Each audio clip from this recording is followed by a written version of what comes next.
Kembali di Kompas Petang, Saudara. Polisi militer Kodam Jaya menyatakan tengah memeriksa oknum TNI yang diduga terlibat dengan pembunuhan Kepala Cabang Bank BUMN yang disertai dengan penculikan. Saat ini Pomdam Jaya tengah mendalami keterlibatan anggota TNI dalam kasus pembunuhan yang menewaskan Ilham Pradipta.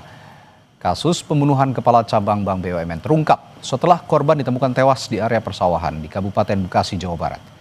Sebelum korban ditemukan tewas, korban sempat menjadi korban penculikan.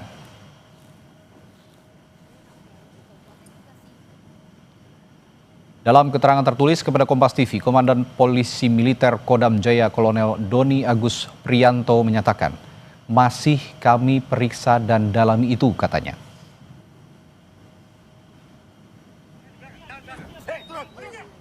Terkait pembunuhan Kepala Cabang Bank BUMN, Cempaka Putih, polisi telah menetapkan 15 tersangka.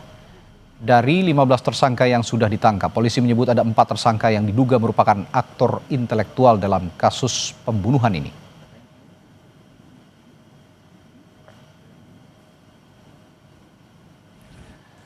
Soal dugaan keterlibatan oknum TNI di kasus pembunuhan Kepala Cabang Bank BUMN, kita akan bahas bersama psikolog forensik Reza Indragiri. Selamat sore, Pak Reza. Selamat sore, Assalamualaikum. Waalaikumsalam warahmatullahi wabarakatuh.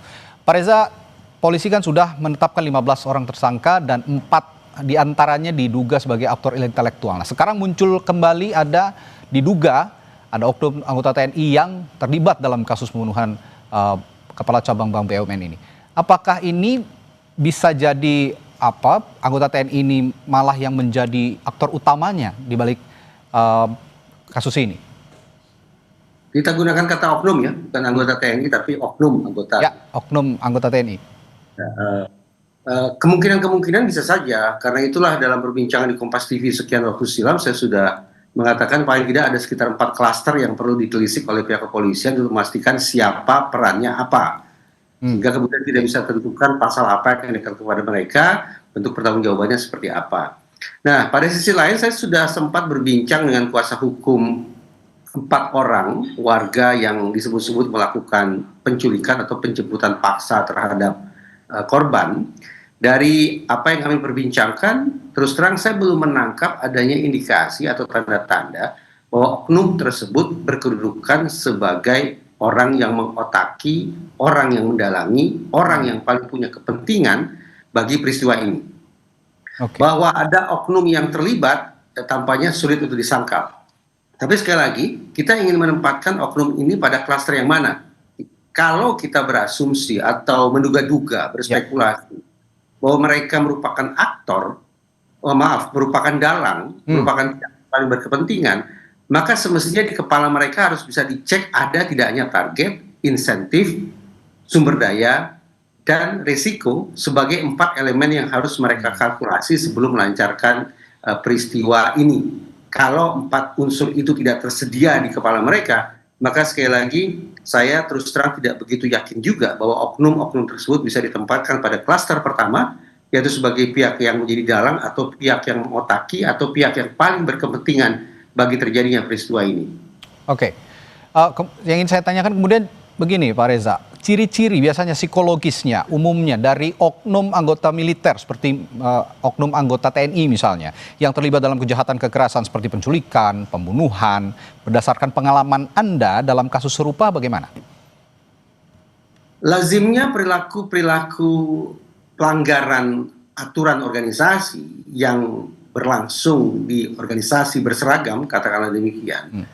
Paling tidak ada 2 faktor yang dominan. Pertama, adanya kepentingan-kepentingan pribadi yang muncul dan bertentangan atau bertolak belakang dengan kepentingan organisasi.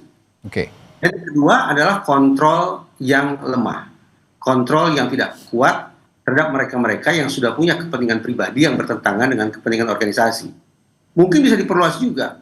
Kalau kita bayangkan bahwa peristiwa semacam ini artinya keterlibatan oknum itu berlangsung berulang dan tidak kunjung kemudian mendapatkan penindakan, baik itu misalnya sanksi etika atau sanksi pidana, maka patut bagi kita untuk menambahkan satu kemungkinan elemen lagi, satu kemungkinan faktor lagi, yaitu yang disediakan sebagai code of silence, kode senyap, bahwa sesama sejawat memang punya kecenderungan untuk menutup-nutupi kesalahan, bahkan kejahatan yang dilakukan oleh kolega mereka. Sekali lagi, ini sifatnya spekulatif, tetapi paling tidak 3 kemungkinan itu yang barangkali juga bisa menjelaskan kenapa lagi-lagi ada keterlibatan oknum dalam peristiwa pidana. Kepentingan pribadi, kontrol yang lemah, dan kecenderungan kolega untuk menutup-nutupi kejahatan atau kesalahan yang dilakukan oleh sesama mereka. Bagaimana dengan faktor psikologis dini seperti stres pasca trauma misalnya atau gangguan kepribadian antisosial? Apakah ini juga ada pengaruhnya terhadap profiling seorang oknum anggota TNI yang terlibat dalam kasus kejahatan? Ada banyak teori atau perspektif yang bisa kita letakkan di atas meja untuk menjelaskan mengapa ada orang yang melakukan perbuatan jahat. Ada yang melakukannya dilatar belakangi oleh motif emosional, ada yang dilatar belakangi oleh motif instrumental, ada juga yang diakibatkan akibat adanya gangguan-gangguan atau ketidakstabilan dari sisi mental. Ada sangat banyak sekali teori tentang hal itu. Tetapi bagi saya pribadi, karena saya bukan orang psikologi klinis, saya adalah orang psikologi forensik, sesungguhnya saya ingin mencoba mengesampingkan segala macam diagnosis kah atau penjelasan-penjelasan spekulatif kah itu yang justru bisa menjadi celah hukum bagi pelaku pidana untuk lolos dari jerat hukum.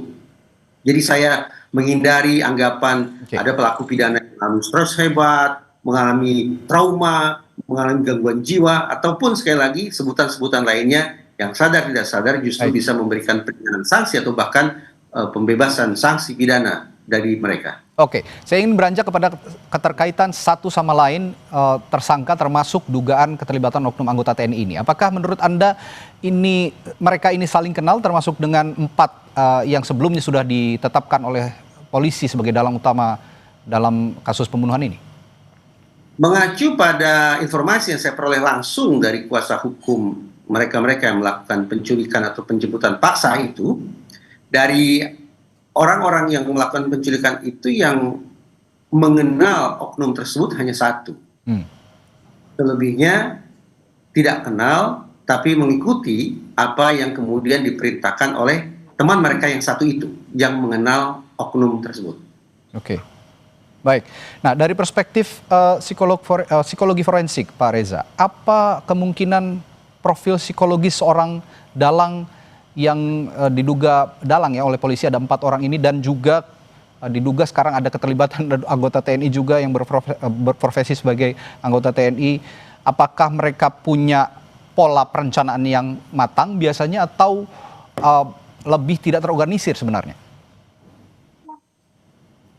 Kalau kita sebut dalang, berarti kita bisa pakai asumsi bahwa ini merupakan kejahatan berencana. Berarti dalang adalah pihak yang membangun perencanaan itu. Dalam sekian banyak kasus, selalu saya katakan, pembuktian apakah seseorang memiliki rencana atau tidak, berarti menjadi dalang atau bukan, adalah ketika otoritas penegakan hukum berhasil membuktikan adanya 4 unsur di kepala yang bersangkutan. Tadi sempat saya sebut, sekarang saya elaborasi. Yang pertama yaitu target, bahwa sang dalang ini sudah menentukan bahwa aksi kejahatan tersebut akan mengincar individu tertentu. Jadi tidak ada kemudian ruang bagi misalnya salah tangkap, salah culik, salah bunuh, dan seterusnya. Yang kedua, insentif, bahwa sang dalang sudah memiliki kalkulasi manfaat apa yang akan dia peroleh dari aksi pidana tersebut.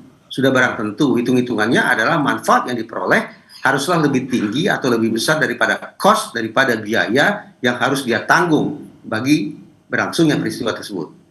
Yang ketiga adalah sumber daya.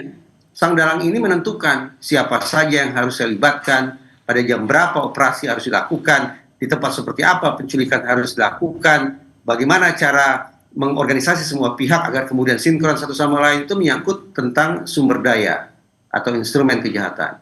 Dan yang keempat adalah resiko, bahwa sang dalang juga sudah berpikir ini merupakan aksi berbahaya, sehingga sudah harus dipikirkan sejak dini bagaimana menanggulangi resiko yang bisa datang belakangan agar mereka tidak diseret ke pertanggungjawaban pidana.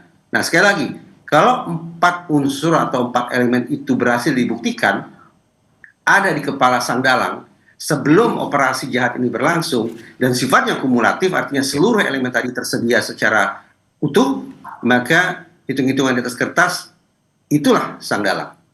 Oke, selanjutnya saya ingin juga bertanya, apakah ada pola psikologis seperti white collar criminal atau rasionalisasi moral yang sering muncul pada dalam kejahatan ekonomi yang berujung pada kekerasan seperti dalam kasus ini?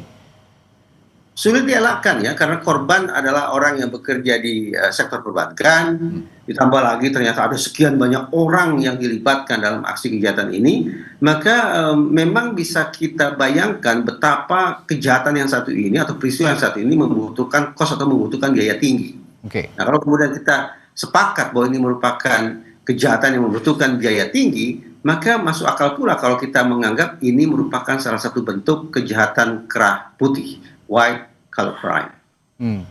Oke.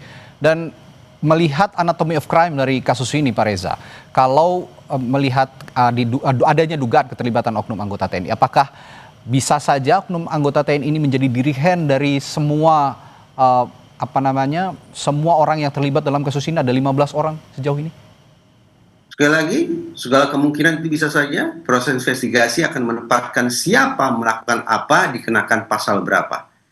Tadi saya katakan, untuk memastikan apakah seseorang atau beberapa orang masuk dalam klaster pertama, yaitu orang yang mendalangi, orang yang mengotaki, orang yang mengorkestrasi, orang yang paling punya kepentingan bagi terjadinya suatu peristiwa kejahatan, harus dibuktikan adanya 4 elemen: target, insentif, sumber daya, dan resiko.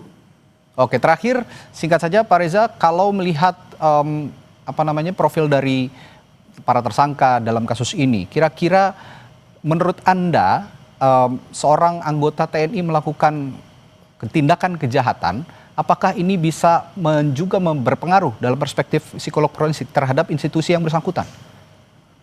Ya tentu saja bahwa kemudian masyarakat akan melakukan overgeneralisasi atau bahkan gross generalization, yaitu penarikan simpulan secara berlebihan bahwa apa yang dilakukan oleh oknum dianggap sebagai merupakan perbuatan organisasi. Menghakimi itu sangat-sangat biasa terjadi karena kecenderungan manusia memang menutup celah-celah dalam proses berpikir dengan cara misalnya salah satunya adalah overgeneralisasi seperti saya katakan tadi. Tapi saya terus terang ingin memberikan garis bawah bahwa saya yakin betul tidak mungkin ini dilakukan oleh organisasi.